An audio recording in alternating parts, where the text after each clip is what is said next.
Revelation 3176. From the 30th of June 1944.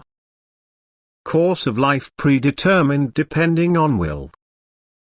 The human being's course of life corresponds to the soul's state of maturity at the time of its embodiment on earth. That means, God so delineated its earthly life that it provides the soul with the best possibility for higher development.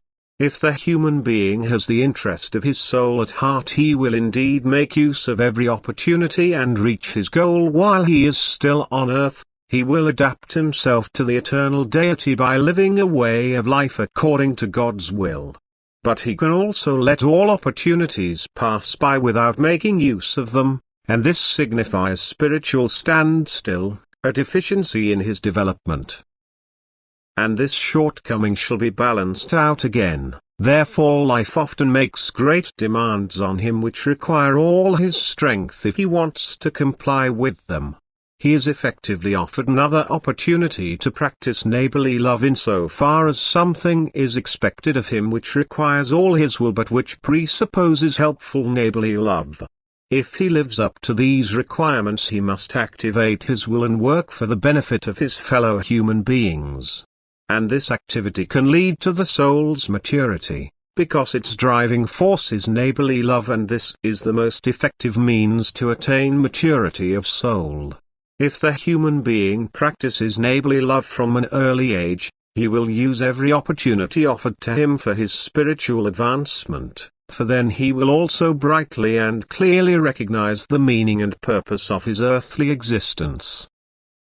If, however, he is half-hearted and sluggish, and if his heart is hardened towards his fellow human beings' suffering, then he will also let every possibility for development pass by. He will only think of himself and ignore his fellow human beings' hardship. Then he will also live in complete ignorance of his actual task on earth, and therefore will not consciously strive to ascend.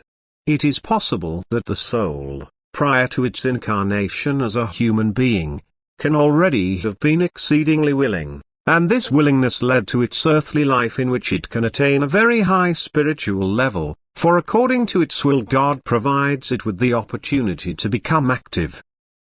Thus the human being will find life relatively easy insofar as his soul will not offer resistance but willingly strive to fulfill the commandments of God, because it receives strength as a result of its willingness.